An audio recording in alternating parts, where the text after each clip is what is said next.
Friends, welcome to learn with Lucy. आज हम लोग क्लास 12 का फिजिक्स का एक प्रॉब्लम न्यूमेरिकल प्रॉब्लम सॉल्व करेंगे। तो ये जो प्रॉब्लम है ये मैग्नेटिज्म एंड मैटर के चैप्टर से आया है।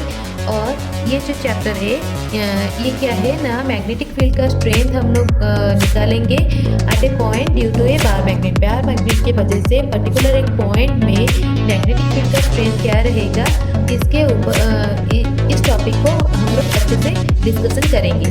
तो क्वेश्चन दिया गया है, what is the magnitude of the axial field due to a bar magnet of length 5 centimetre. एक बार मैग्नेट दिया गया है जिसका की लेंथ दिया गया है ना 5 सेंटीमीटर दिया गया है at a distance of 50 centimetre from its mid point. तो उसका मिड पॉइंट से 50 सेंटीमीटर के डिस्टेंस में मैग्नेटिक फील्ड का स्ट्रेंथ कितना रहेगा ये पूछा गया है। तो और क्या दिया गया है ना, magnetic momentum of the bar magnet is 0.4 ampere metre square. मतलब बार मैग्नेट का मैग्नेटिक मोमेंटम दिया गया है। मैग्नेटिक मोमेंटम होता क्या है? मैग्नेटिक मोमेंटम कोई भी एक बार मैग्नेट का मैग्नेटिक मोमेंटम होता है the product of the product of the strength of the either one pole of the magnet, मतलब एक पोल का मैग्नेटिक स्ट्रेंथ जितना होगा into the length of the bar magnet. तो बार मैग्नेट का लेंथ इनटू एक पोल का मैग्नेटिक स्ट्रेंथ का मल्टीप्लिकेशन को बोलते हैं ना मैग्नेटिक मोमेंटम। ठीक है, तो अभी क्वेश्चन सॉल्व करते हैं। तो length of the bar magnet दिया गया है 5 सेंटीमीटर। हम लोग लेंथ जो ले रहे हैं एल जो ले रहे हैं, तो क्या ले रहे हैं ना, centre to either one of the pole ले रहे हैं एल। तो फिर टोटल बार मैग्नेट का लेंथ कितना हो जाएगा ना, 2 हो जाएगा, दैट इज 5 सेंटीमीटर। तो सेंटर से एक पोल तक डिस्टेंस कितना हो जाएगा, L equal to 5 divided by 2 that is 2.5 centimetre. तो इसको सेंटीमीटर में दिया गया है, इसको हम लोग क्या करेंगे ना मीटर में कन्वर्ट कर लेंगे, क्योंकि हमें एक्चुअल में कैलकुलेशन हमेशा ऐसा यूनिट में कन्वर्ट करना हो, ऐसा यूनिट में करना चाहिए। तो हमारा यूनिट अच्छे से आएगा तो कैलकुलेशन ठीक रहेगा। तो सेंटीमीटर में दिया गया है तो इसलिए हम लोग मीटर में कन्वर्ट कर रहे हैं। That is 10 to the power -2 कर लेंगे, क्योंकि 1 मीटर इक्वल्स टू 100 सेंटीमीटर। तो 2.5 centimetre is equals to 2.5 × 10 to the power -2 metre. ठीक है, तो डिस्टेंस जो दिया गया है, जिस पॉइंट पे हमें जिस डिस्टेंस पे हमें मैग्नेटिक फील्ड का स्ट्रेंथ निकालना है वो दिया गया है ना 50 सेंटीमीटर। ये भी सेंटीमीटर में दिया गया है, इसको हम लोग मीटर में कन्वर्ट करेंगे। That is 0.5 metre. मतलब इसको इसमें डिवाइड कर लेंगे 100, तो क्या हो जाएगा ना 0.5 मीटर। तो मैग्नेटिक मोमेंटम जो है वो दिया गया है 0.4 एम्पियर मीटर स्क्वायर। ठीक है, हम लोग क्या करेंगे ना, डायरेक्ट फॉर्मूला डाल देंगे। मैग्नेटिक फील्ड स्ट्रेंथ, इसको हम लोग कैसे याद रखेंगे ना, मैग्नेटिक फील्ड का स्ट्रेंथ हमें क्या है ना, म्यू बाय 4 पाई, ये तो कॉमन था, इनटू ऊपर में क्या था ना, दोनों का मैग्नेटिक फील्ड का स्ट्रेंथ था। तो हम लोग इधर क्या करेंगे ना, 2 इंटू मतलब ये जो दिया गया 2 into magnetic momentum into distance at which we will find the magnetic field का स्ट्रेंथ। तो मैग्नेटिक फील्ड स्ट्रेंथ जो निकालना है वो डिस्टेंस को ऊपर में लिखेंगे 2 into magnetic momentum into D divided by क्या करेंगे ना, D square minus L square. मतलब डिस्टेंस से हम लोग क्या करेंगे ना, half of the bar magnet का लेंथ को क्या करेंगे ना, स्क्वायर को माइनस करके उसका स्क्वायर लिख लेंगे।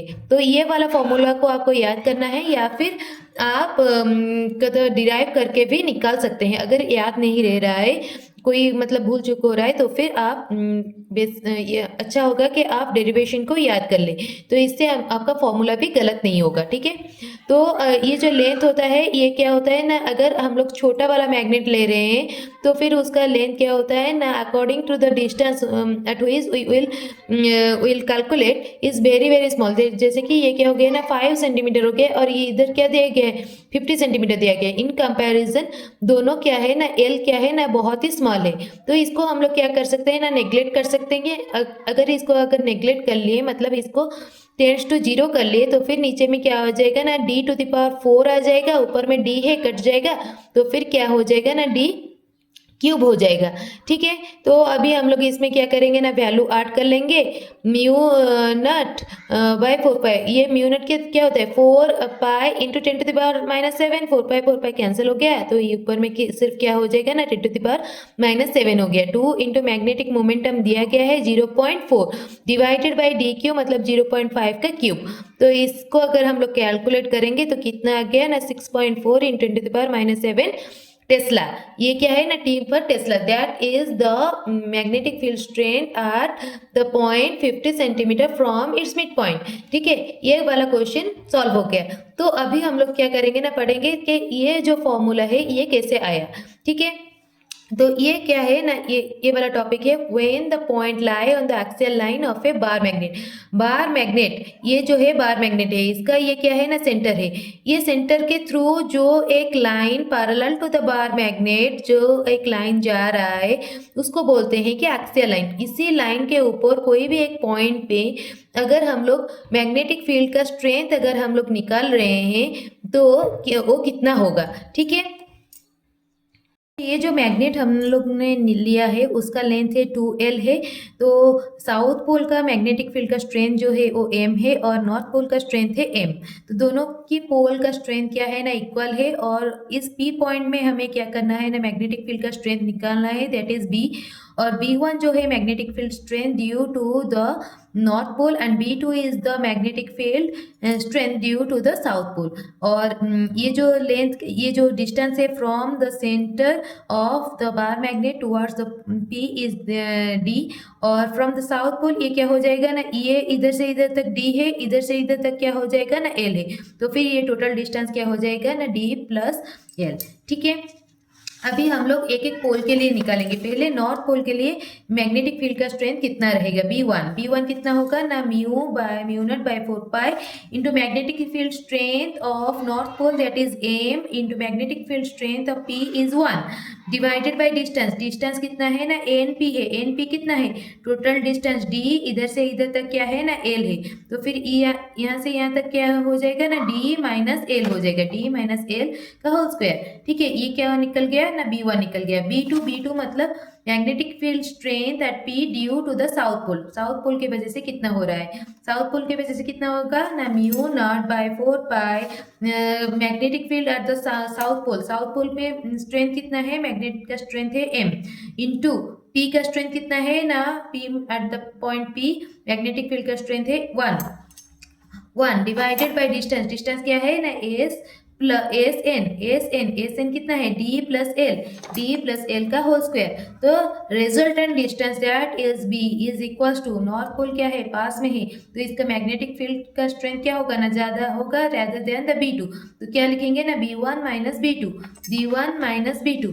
B1 का वैल्यू डाल दिए, B2 का वैल्यू डाल दिए। Mu naught by 4 pi M ये कॉमन है, इसको बाहर ले लिए। 1 माइनस D माइनस एल का whole square minus 1 by D plus L का होल स्क्वायर, ये अंदर रह गया। अगर इसको हम लोग सब्सट्रैक्शन करेंगे तो ये ऊपर आ जाएगा D minus D plus L, और ये वाला ऊपर आ जाएगा। माइनस है बीच में माइनस रहेगा D माइनस एल का होल स्क्वायर, और दोनों नीचे में दोनों को क्या करेंगे ना मल्टीप्लाई कर लेंगे। ऊपर में क्या फॉर्मूला डालेगा A प्लस B का whole square minus A minus B का whole square that is 4AB मतलब 4DL। और नीचे में क्या है A minus B into A plus B, ये होल स्क्वायर में है तो फिर A minus B into A plus B equals to A square minus B square, A square minus B square, और दोनों ही स्क्वायर में है इसीलिए टोटल में स्क्वायर लग गया। ठीक है, तो अभी हम लोग ये ऊपर वाला को हम लोग मतलब अलग अलग करेंगे, जैसे कि म्यू नॉट हो गया। और मैग्नेटिक मोमेंटम के टर्म में लिखना है ना, तो मैग्नेटिक मोमेंटम का क्या है स्ट्रेंथ ऑफ द आइदर पोल मतलब M into length of the bar magnet. Length of the bar magnet कितना है 2L है, तो 2L अलग कर लिए, बाकी कितना रह गया ना 2D रह गया। ठीक है, नीचे में 4 पाई D स्क्वायर माइनस 2L का होल स्क्वायर। ठीक है, तो अभी ये क्या लिख लिए ना मोमेंटम के टर्म में B mu naught by 4 pi epsilon naught 2 into ये क्या हो गया ना magnetic momentum of the bar magnet into D divided by D square minus L square का होल स्क्वायर। ठीक है, तो ये जो जब हम लोग मैग्नेट को अगर छोटा वाला मैग्नेट अगर ले रहे हैं तो फिर उसका क्या होगा ना, लेंथ छोटा रहेगा। और जब कोई एक छोटा चीज़ का अगर हम लोग स्क्वायर करेंगे तो क्या होता है ना, छोटा हो जाता है, और भी छोटा हो जाता है। तो अगर ये एल अगर छोटा हो रहा है डी से, तो एल का स्क्वायर क्या हो जाएगा ना, डी का स्क्वायर से और भी छोटा हो जाएगा। तो इसलिए हम लोग एल का स्क्वायर को नेग्लेक्ट कर लेंगे। नेग्लेक्ट कर लेंगे मतलब टेंस टू जीरो कर लेंगे। जीरो कर लेंगे तो ये नीचे में क्या हो जाएगा ना, डी टू द पावर 4 हो गया, ऊपर में डी आ गया, तो फिर बी क्या वैल्यू कितना हो जाएगा ना, mu by 4 pi epsilon naught 2m by D Q. Thank you so much for watching.